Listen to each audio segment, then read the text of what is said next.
Bom, boa noite. Meu nome é Tássio Ferreira. Eu sou estudante de medicina do quinto semestre da UEPA. E hoje eu vou ministrar a aula teórica sobre suturas e anastomoses.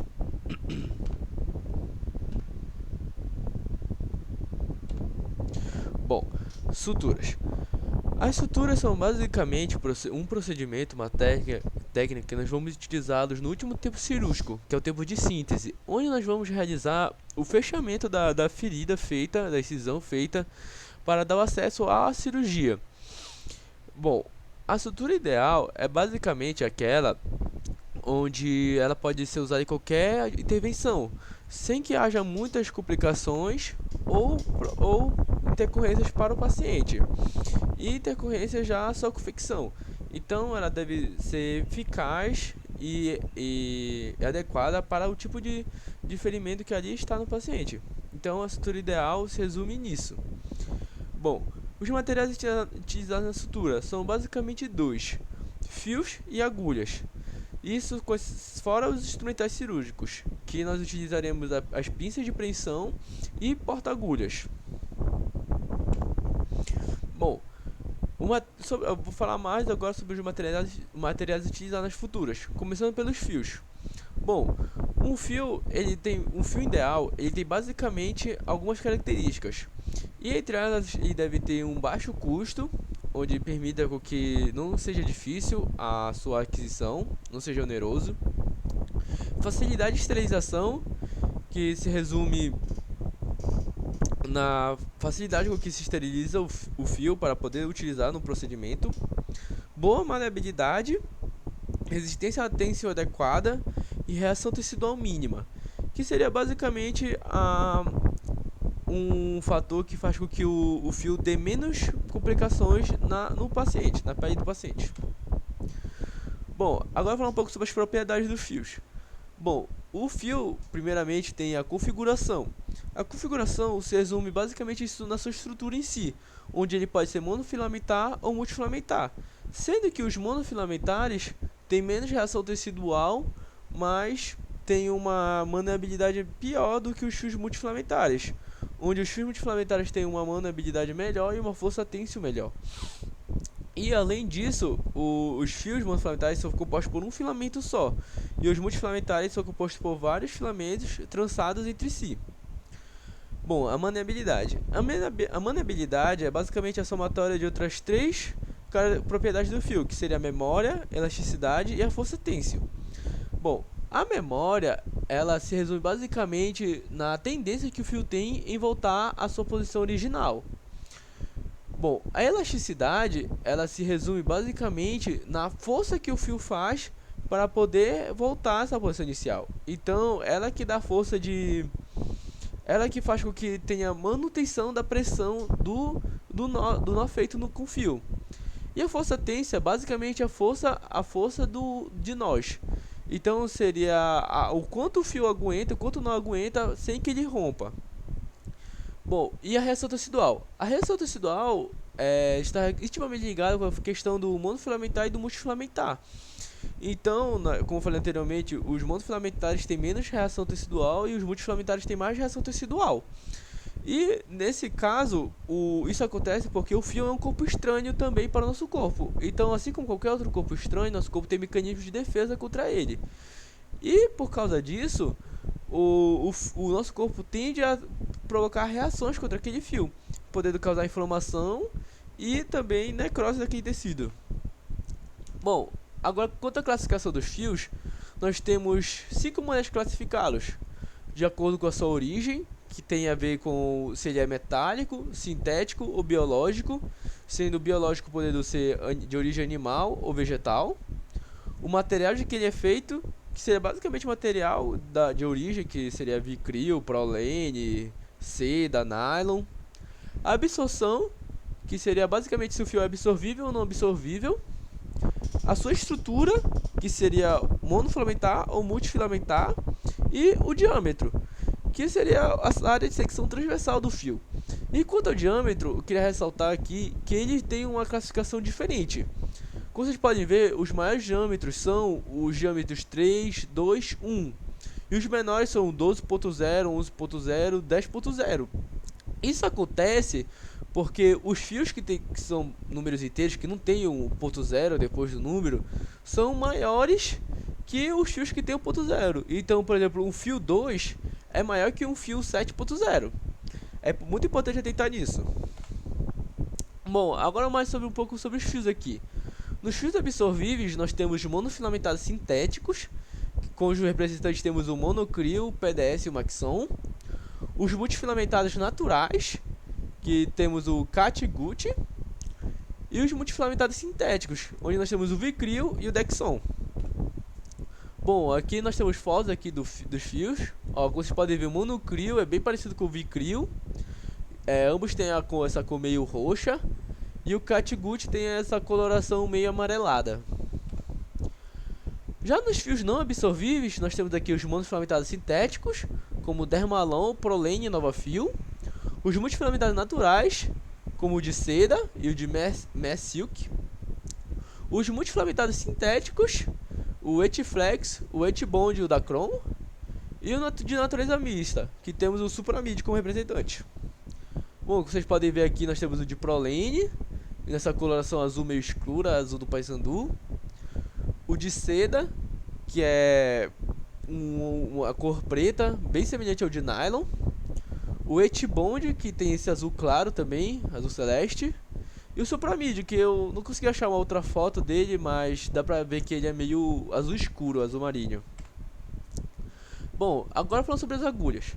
As agulhas têm basicamente uma divisão nela, que pode ser dividida em três partes: fundo, corpo e ponta.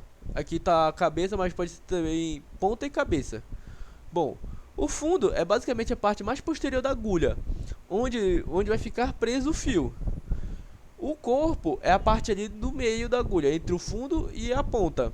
Então é nessa parte que nós devemos atentar para pegar a agulha com o porta-agulha. Então o porta-agulha tem que estar nessa área aqui. E bom, e a ponta é basicamente a área que nós faremos a inserção da agulha na pele. Então ela tem essa ponta aqui que é justamente para ter o inserimento da agulha na derme e na epiderme do paciente. Bom, quanto ao formato das agulhas, elas podem ter basicamente três formatos. Elas podem ser retas, que tem ângulo zero. Podem ser curvas, eu vou mostrar os ângulos no próximo slide. Elas podem ser mistas, onde elas são curvas nessa parte posterior e retas nessa parte anterior. Bom, agora sobre a curvatura da agulha, nós temos 4 tipos de curvatura. Primeiramente a de 1/4 de círculo, que também é 90 graus, como a gente pode ver aqui, só tem um quadrante. 3/8 de círculos, que seria 135 graus, onde já passa aqui o primeiro quadrante. Meio círculo, que seria 180 graus, aqui já 2 quadrantes completos. E 5/8 de círculo, que seria 225 graus, e teria aqui quase 3 quadrantes. Bom, quanto à traumaticidade das agulhas, elas podem ser traumáticas e autraumáticas. Elas se diferem porque nas agulhas traumáticas nós vamos precisar colocar o fio no fundo. Então elas não são agulhas que já vem o fio grudado no seu fundo. E quando que a traumática, ela já tem o fio junto com a agulha. E justamente por isso que ela é traumática, porque o fio vai ter a mesma área de secção transversal que a agulha. Então não vai causar essa diferença que faz com que a agulha se considere ser traumática. Bom, quanto à secção transversal da ponta, ela pode se classificar de 3 formas. Triangular ou convencional, como a gente pode ver aqui, tem formato triangular. De ponta romba, que tem essa ponta aqui não traumática, que não tem uma ponta afiada. E cilíndrica, com formato cilíndrico. Bom, agora eu vou falar um pouco sobre as suturas, novamente. As suturas são muito utilizadas no tempo cirúrgico de síntese, que é o último tempo cirúrgico, onde nós necessitamos fazer o fechamento da incisão feita no início da cirurgia, que deu acesso à cirurgia.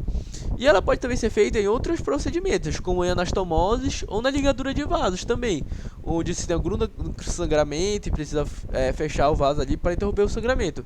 Além de serviços de casos de urgência também, onde há aberturas por outros ferimentos e e necessite que aquela ferida seja fechada, não fique exposta. Bom, elas são classificadas de basicamente duas formas: pontos separados e pontos simples. Bom, vou falar primeiro aqui dos pontos separados e pontos contínuos, desculpa. Os pontos separados são basicamente quatro: o ponto simples, o ponto X, o ponto em U vertical, que é o donut, e o ponto em U horizontal, que seria o cochoeiro. Bom, o ponto simples ele é considerado a sutura universal, justamente porque ele tem fácil confecção e ele é amplamente utilizado no serviço de urgência, justamente porque ele tem a confecção simples e também é bem fácil de desfazer seus pontos. Então ele é amplamente utilizado nesses casos. E também ele tem rápida confecção também. Bom, quando essa técnica ela vai se dar da seguinte forma: vai se ter uma transfixação, onde se tem vai se fazer no sentido distal proximal, e após essa transfixação nós vamos realizar os 3 seminós ao finalizar ela, sendo o primeiro seminó de contenção, o segundo de fixação e o terceiro de segurança. O primeiro seminó de contenção nós vamos realizar 2 voltas na agulha. Pode ser tanto pela frente quanto por trás da agulha, não vai fazer diferença. O importante é nós alternarmos essas voltas. Então, se eu comecei a fazer o seminó de contenção pela frente, o nó de fixação, que é o segundo, vai ser por trás. E o último vai ser como foi o primeiro. Então seria pela frente também. Então, o nó de contenção, eu vou dar 2 voltas no porta-agulha e apertar o fio que ficou sobrando ali. Esse fio aqui que ficou sobrando aqui da sutura. O de fixação é uma volta no sentido contrário do primeiro. E o de segurança é também uma volta no mesmo sentido do primeiro seminó. E além disso, a distância da borda da incisão, da transfixação, tem que ser de 5 milímetros e elas têm que ser equidistantes. Então a transfixação aqui a transfixação na borda distal tem que ter a mesma distância da proximal para a borda. Bom, o ponto X, ele também é chamado por seu ponto em Z, justamente porque esse é o formato que ele tem antes de nós finalizarmos o seu nó. Então, ele vai ser bem utilizado para fazer o alargamento da superfície de apoio. Então, ele vai ter essa característica de alargar a área que ali vai ser feita a sutura. Bom, ele é muito indicado em áreas que estão sob grande tensão, porque ele é bem resistente à tensão. E também ele por ter boa hemostasia. Só que, por ele ter essas características de resistência à tensão e boa hemostasia, isso dificulta a sua cicatrização. E por causa disso, ele é considerado ser um ponto antiestético, justamente por conta dessa cicatrização deficiente.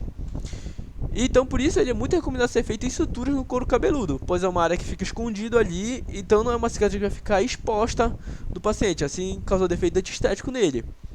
Bom, entre essas complicações, a principal complicação é a isquemia, caso ele seja feito com muita pressão, justamente por causa da sua característica hemostática.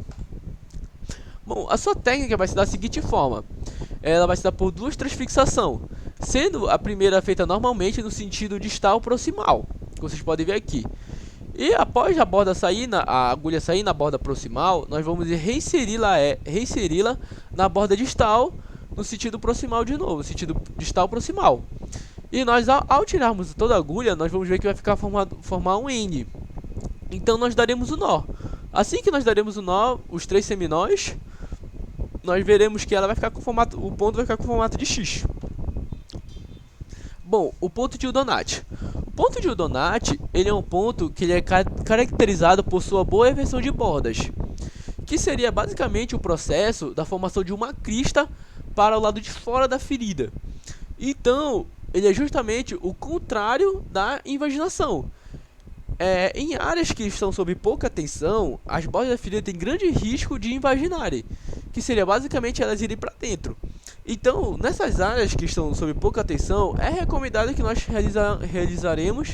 realizemos o ponto de Donat, porque ele vai causar a eversão dessas bordas. Além disso, ele é um ponto considerado estético, então ele é bem utilizado em áreas como expostas, como no rosto e na cirurgia plástica. e ele é o ponto mais hemostático que tem nas suturas.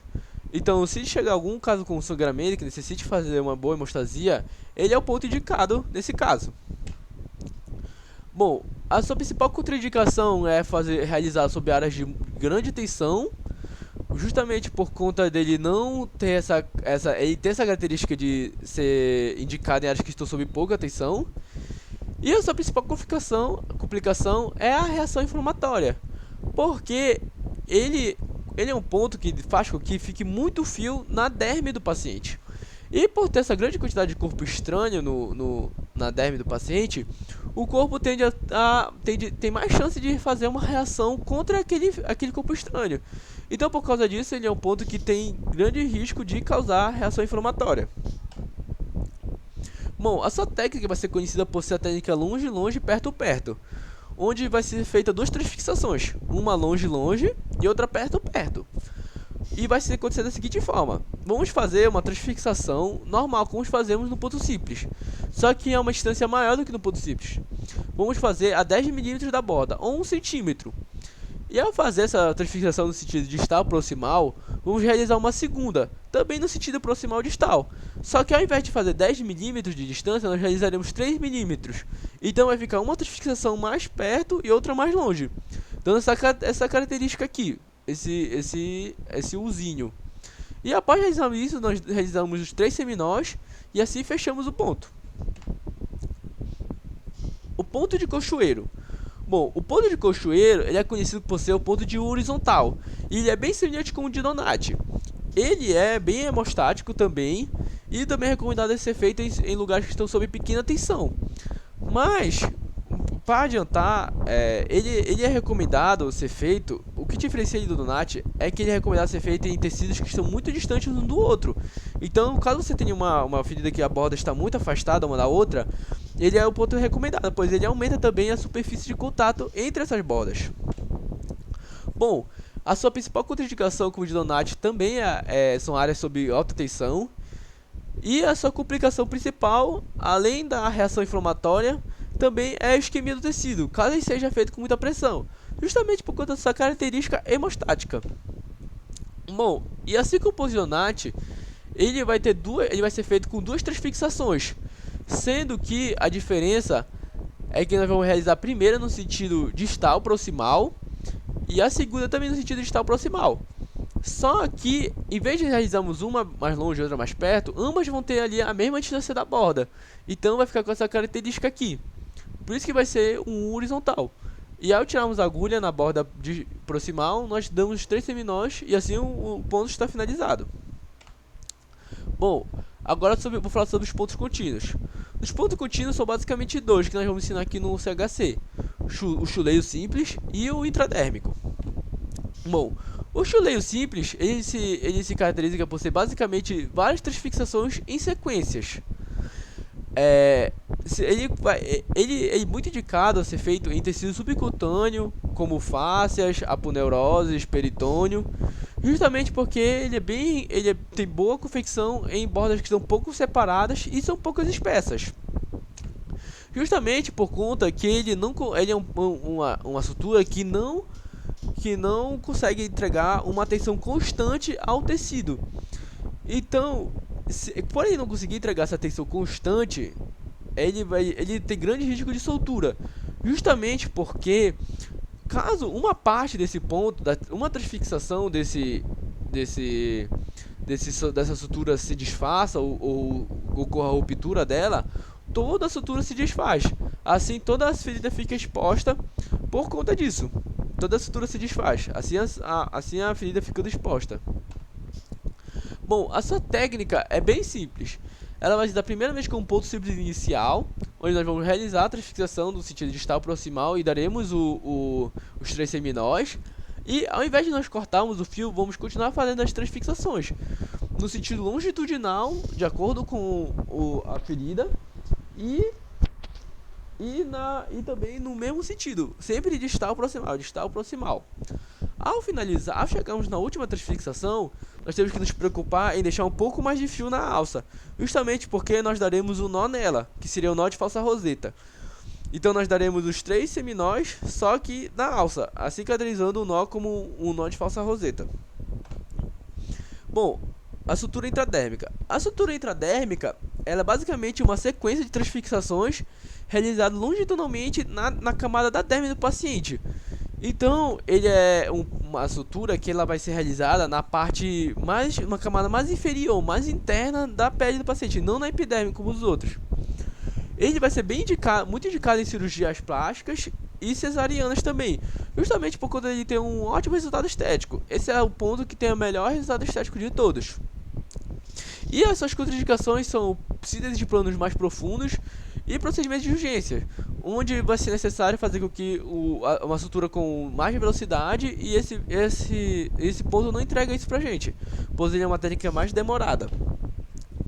Bom, a sua técnica vai se iniciar com um nó de roseta, onde nós vamos inserir a agulha no vértice da ferida, e ao tirá-la vamos realizar os 3 seminós no fio que ficou exposto. Então vai ficar com essa característica aqui. E ao nós fazermos isso, nós vamos pegar a borda, vamos deixá-la exposta e vamos inserir a agulha na camada da derme da ferida. E ao fazermos isso, nós realizamos a primeira transfixação. E após isso, vamos fazer a segunda transfixação na segunda borda, na mesma camada e na mesma distância. Então, nesse caso aqui, a sutura ela não anda para frente, ela tem que seguir linha reta. Então, a distância, a posição de saída da primeira transfixação é a posição de entrada na segunda, só que na outra borda. Aí, então, como podemos ver, fica com essa característica aqui. E ao terminarmos todas as fixações, nós realizamos um nó de cirurgião no final. Bom, agora falar um pouco sobre a anastomose. Bom, a anastomose é basicamente um procedimento cirúrgico para a formação de passagem entre duas estruturas tubulares ocas. E que elas podem ser como, por exemplo, estruturas vasculares ou ossas intestinais. Pode ser classificada da seguinte forma: de acordo com os órgãos que compõem a anastomose, sendo, por exemplo, uma anastomose entre o estômago e o jejum, uma anastomose gastrojejunal, ou, por exemplo, entre o jejum e o íleo, uma anastomose jejum-ileal, quanto aos seus cotos, que podem ser términos terminais, laterolaterais, términos laterais, oralis totalis, onde nós usamos toda a secção transversal, toda a área de secção transversal do tubo, ou oralis parcialis, quando utilizamos só uma parte dessa secção transversal. Bom, como vocês podem ver aqui, nós temos exemplo aqui da términos laterais, da términos terminais, onde nós pegamos duas partes finais, terminais do tubo que foram seccionadas e assim feita a anastomose. Laterais, onde nós pegamos duas partes do lado do tubo, duas partes laterais do lado do tubo e nós grudamos. E términos laterais, onde se tem uma parte terminal ligada na lateral do outro tubo, da outra alça.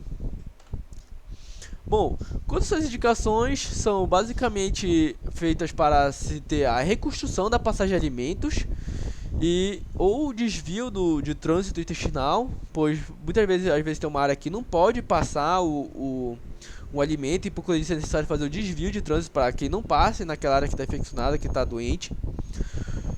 Ou também em caso de transplante renal, onde se tem que revascularizar o órgão, então fazendo ali a anastomose dos vasos. As suas principais complicações são de ordem técnica, principalmente, como a deiscência, que seria basicamente o extravasamento do conteúdo interno da anastomose por sutura da sutura, então podendo ocasionar infecção e sepse. A fístula, que seria quando duas estruturas tubulares que não estão originalmente ligadas estão ligadas, assim gerando uma fístula, como por exemplo entre vasos, onde uma artéria e uma veia ocorre um orifício, a surgimento de um orifício, tem uma artéria e uma veia assim misturando sangue arterial com venoso. E hemorragia também, onde caso se tenha a sutura da hemostasia feita, da sutura feita, se tem extravasamento de sangue e assim ocorre uma hemorragia interna. Bom, os materiais utilizados na sutura, na anastomose, são basicamente pinças Kelly, fios, agulhas, porta-agulhas de maio rega, pinça anatômica e tesoura de maio, assim como a tesoura de medicine ball também. Bom, a sua técnica vai se dar da seguinte forma. Primeiro nós temos que igualar as bordas, onde nós vamos fazer a secção delas com a tesoura de medicine ball, de forma que elas fiquem com o mesmo diâmetro.